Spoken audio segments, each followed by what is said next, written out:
तुमसे पहले वो जो एक शख्स यहाँ तख्त नशी था, तुमसे पहले वो जो एक शख्स यहाँ तख्त नशी था, उसको भी अपने खुदा होने पे इतना ही यकीन था।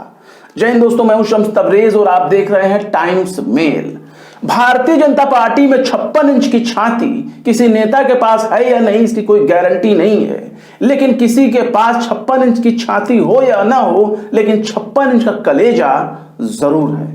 56 इंच के कलेजे के लिए आपके सीने में ताकत और हिम्मत का होना बहुत जरूरी है। और ऐसे ही नेताओं में शुमार हैं नितिन गडकरी, जिनके पास 56 इंच का कलेजा जरूर है, जो ना तो सुनी सुनाई बातों पर जय जयकार करते हैं और ना ही किसी की झूठी तारीफ करते हैं। गडकरी बीजेपी के एकमात्र ऐसे मंत्री हैं जो अंजाम की फिक्र बिल्कुल भी नहीं करते, बल्कि उन्हें जो बोलना होता है बोलकर रख देते हैं, चाहे किसी को बुरा लगे या भला। इतना तीखा हमला करने की हिम्मत ना तो विपक्ष के राजकुमार में है, ना तो माया जी में है, ना मुलायम सिंह या फिर अखिलेश में।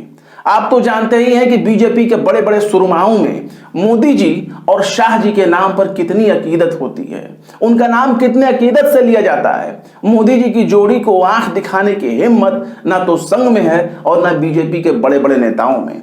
उनके खिलाफ जाने या फिर उनकी आलोचना करने की बात तो छोड़ दीजिए, ये काम सिर्फ और सिर्फ अगर कोई करता है तो वह है नितिन गडकरी, जो अपने सियासी नफा नुकसान की फिक्र बिल्कुल भी नहीं करते।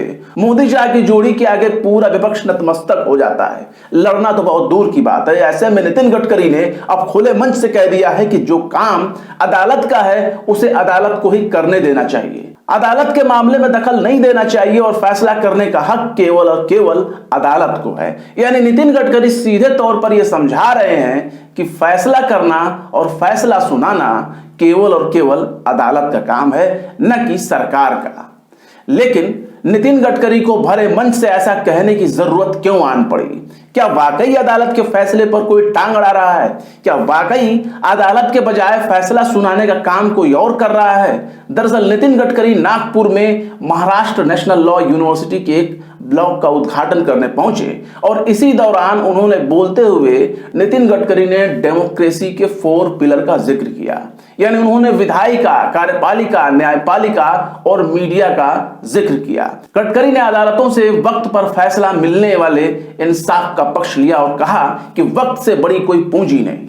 इसके बाद जो उन्होंने कहा वो लोकतंत्र को झकझोर देने वाला बयान था, जिसमें मोदी सरकार की तारीफ कम और खिंचाई ज्यादा नजर आ रही थी। गडकरी ने पीएम मोदी का जिक्र करते हुए कहा कि प्रधानमंत्री नरेंद्र मोदी के नेतृत्व में कई प्रशासनिक सुधार किए गए। गडकरी कहते हैं कि कैबिनेट की मीटिंग में भी जब ट्रिब्यूनल और बाकी के विषयों पर चर्चा होती है, तब मैंने अक्सर प्रधानमंत्री और कानून मंत्री से कहा कि चाहे जो भी फैसला हो वो न्यायपालिका का अधिकार है, उसे किसी से प्रभावित नहीं होना चाहिए। गडकरी का यह बयान भले ही साइज में छोटा हो, लेकिन इसके मायने बहुत दूर तक जाते हैं। क्या पीएम मोदी और उनकी सरकार अदालतों के फैसले में टांग अड़ाती है? क्या अदालतों को आजादी से काम करने नहीं दिया जा रहा है? क्या अदालतों के फैसले को कोई प्रभावित कर रहा है? ये तमाम सवाल गडकरी के बयान को सुनने के बाद जहन में गूंज रहा है। तो क्या वाकई हमारे लोकतांत्रिक देश में अदालतों का वजूद खतरे में पड़ गया है? क्या वाकई हमारे देश की न्यायपालिका किसी जख्म से कराह रही है? इस बात को पुख्ता करने के लिए आपको सुप्रीम कोर्ट के चीफ जस्टिस एनवी रमना के उस बयान पर गौर करना होगा जो उन्होंने अमेरिका यानी कैलिफोर्निया की धरती से दिया था। यह बयान उन्होंने भी हाल ही में कुछ दिनों पहले ही दिया है।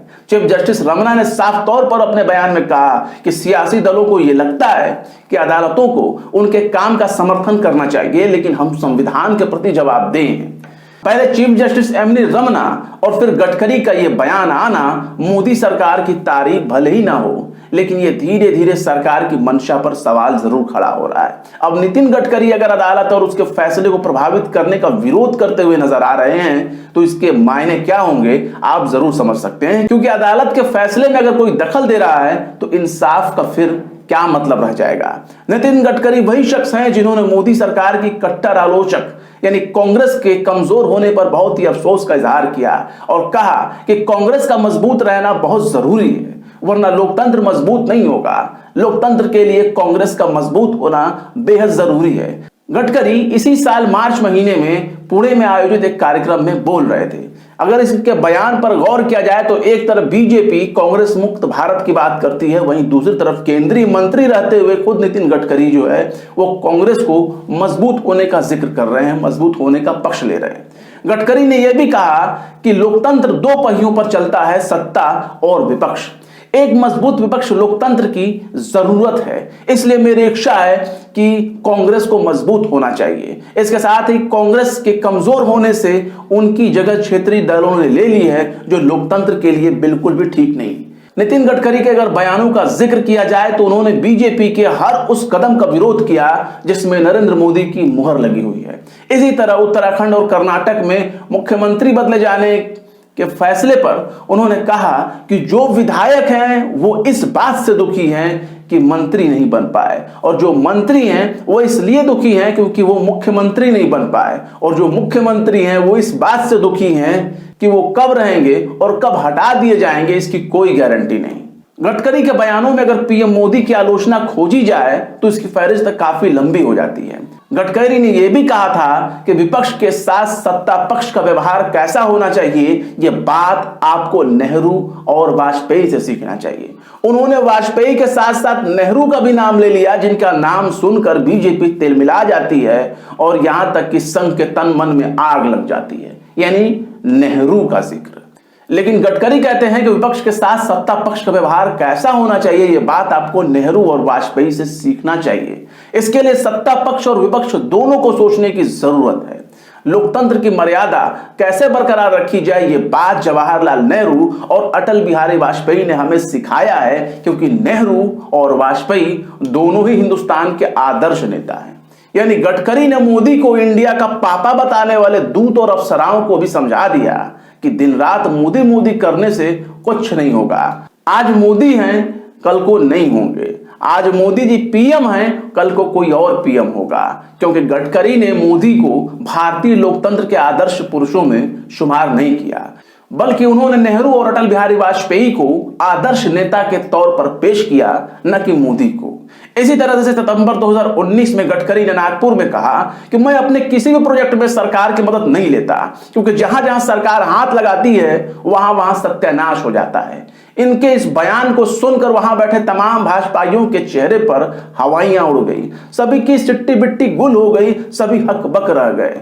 अब आप ये मत पूछिएगा कि गडकरी ने यह बात किसके लिए कही थी। जाहिर सी बात है, इस वक्त पीएम मोदी सत्ता में है, मोदी जी सत्ता में बने हुए हैं, इसलिए गडकरी ने यह बात हमारे मोदी बाबू के लिए ही कही है। इसी तरह से एक और कार्यक्रम में बोलते हुए नितिन गडकरी ने कहा कि सपने दिखाने वाले नेता लोगों को अच्छे लगते हैं, पर दिखाए हुए सपने अगर पूरे नहीं किए जाते तो जनता उनकी पिटाई भी करती है, इसलिए सपने वही दिखाओ जो पूरे कर सके। गडकरी ने कहा कि मैं सपने दिखाने वालों में से नहीं हूं, मैं जो बोलता हूं वो 100% डंके की चोट पर उसे पूरा करता हूं। आपने तो देखा ही होगा कि सत्ता में आने से पहले मोदी जी ने कितने बड़े बड़े सपने दिखाए थे, और सत्ता में आने के बाद उन सपनों का क्या हुआ कुछ भी नहीं कहा जा सकता। मोदी ने महंगाई दूर करने का सपना दिखाया, डीजल पेट्रोल का दाम, गैस का दाम कम करने का सपना दिखाया, लेकिन आज क्या हाल हो रहा है, ये सारे दाम आसमान छू रहे हैं। मोदी जी ने सालाना 2 करोड़ लोगों को रोजगार देने का वादा किया था, लेकिन आज हालात ये है कि इतिहास के सबसे भयानक दौर में बेरोजगारी पहुंच चुकी है। लेकिन पीएम मोदी जी ये भी कहते हुए नहीं चूके कि पकौड़े तलना भी रोजगार है। पीएम मोदी ने 5 ट्रिलियन इकोनॉमी का सपना दिखाया तो जीडीपी धड़ाम से गिर गई। पीएम मोदी ने सबके खाते में 15 से 20 लाख रुपए भेजने का सपना दिखाया, लेकिन पता चला कि भारत की जनता भूखमरी के दौर से गुजर रही है। यानी मोदी जी जहां जहां हाथ लगाते हैं वहां वहां उसका ठीक उल्टा होता है। गडकरी वही बोल रहे हैं जो उन्होंने देखा और महसूस किया। क्या इतनी हिम्मत किसी और मंत्री में है? शायद नहीं। जरा आप गौर करिए और गौर से सोचिए कि मुल्लों को सबक सिखाने के चक्कर में आपने क्या खोया और क्या पाया। और फिर चलते चलते आखिर में राहत इंदौर ने भी क्या खौफ फरमाया है, जो आज साहिबे मसनद हैं कल नहीं होंगे, जो आज साहिबे मसनद हैं कल नहीं होंगे, किराएदार हैं, जाती मकान थोड़ी है। फिलहाल इस वीडियो में बस इतना ही। वीडियो कैसा लगा कमेंट बॉक्स में जरूर बताएं। वीडियो पसंद आए तो लाइक करें, शेयर करें और बेबाक, निष्पक्ष, स्वतंत्र पत्रकारिता को सपोर्ट करने के लिए हमारे चैनल टाइम्स मेल को जरूर से जरूर सब्सक्राइब करें और हाँ, बेल आइकन का घंटी वाला बटन जरूर दबा दें ताकि हमारे चैनल पर आने वाले नए वीडियो की नोटिफिकेशन आपको फौरन ही मिलती रहे। फिर मिलते हैं किसी और वीडियो में एक नई खबर के साथ। शम्स तबरेज को दीजिए इजाजत। जय हिंद।